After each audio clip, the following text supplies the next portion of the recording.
If you're a normal person, you probably missed the whole internet kerfuffle this weekend between Joe Rogan, Robert F. Kennedy, and Dr. Peter Hotez. And that's okay. If you're a normal person, you probably spent the weekend doing normal Father's Day weekend stuff on a beautiful June weekend, like having breakfast with your dad, or going to a car show, or watching a baseball game. And so you can be excused. What was the whole kerfuffle about? Well, it's really a symptom, as Mike Rowe explains, relative to a discussion he had with Vivek Ramaswamy, who's running for president. It's a symptom of a bigger thing. Obviously, you look around and you can make a long list. We seem to be beset with problems from every possible angle. But I wonder sometimes how many things we see as problems are actually symptoms of some underlying thing. Let's take a look at some of those symptoms and then get to the real issue at heart here. They think their power is limitless, and I just don't feel like that's right. The basic principle here is that if we as ordinary people can't sneak onto somebody's land and steal their camera, then government agents shouldn't be able to do that either, not without a warrant. So that was symptom number 1, which is a clear example of government overreach. Now let's take a look at the symptom number 2, which is the veracity of the government. The question is, did the CDC work with private companies to influence the censorship of dissent about vaccines? That topic is one that is under litigation in the courts, so I will not be speaking to that. Did the CDC work with Meta, or I like to call it Facebook still, to censor or otherwise alter any post? Here's what I can tell you. Here's what I can tell you, which is an interesting way of saying I can't really tell you the truth. Symptom number 3, the government's all-encompassing power through the internet to control what you say and how you feel.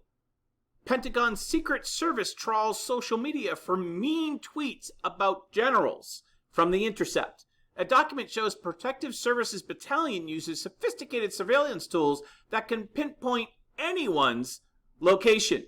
So if you tweet, including embarrassing details about General Milley, the Pentagon, who has nuclear weapons and lots of guns, might not like that. And while they might not nuke you while you're sleeping in your bed at night, they might send their media sycophants after you, as they did here with Vice and Joe Rogan, asking Spotify has stopped even sort of trying to stem Joe Rogan's vaccine misinformation.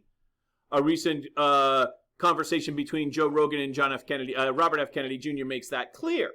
In other words, Spotify, why aren't you censoring Joe Rogan more? Or if you question why unelected bureaucrats might have control over your fate, well, your brains are mashed.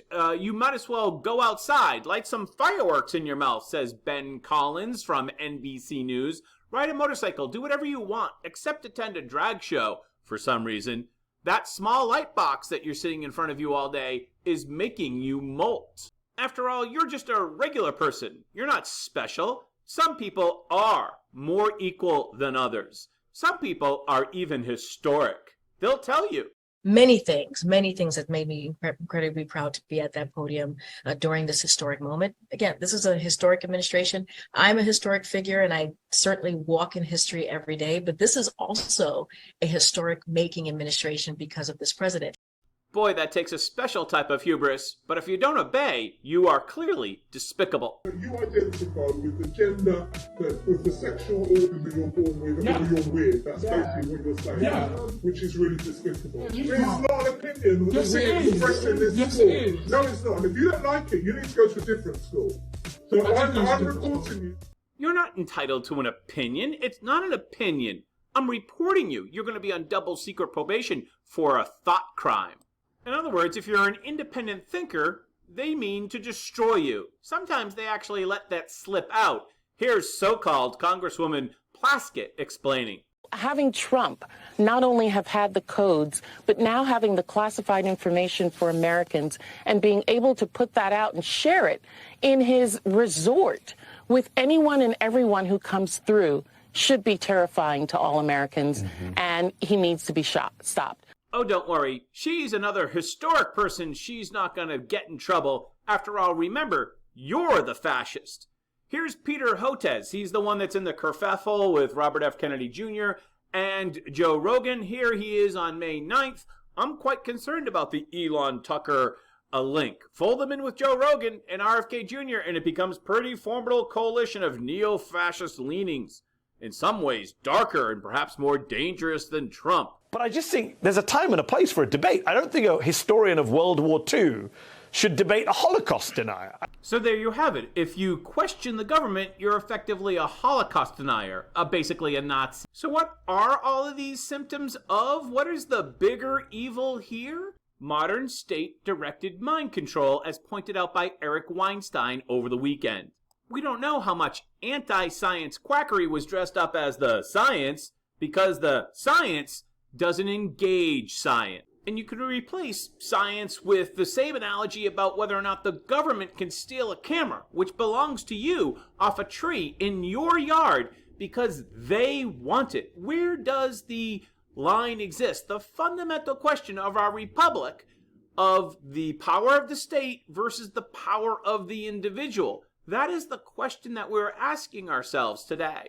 And if we want to answer that question consistent with the forefathers of our country, we better start answering it much louder and much clearer on the side of freedom. I'm John F. Gately. You can call me Jack. I'm broadcasting to you from beautiful Plymouth, America's hometown in Massachusetts. Have a great day.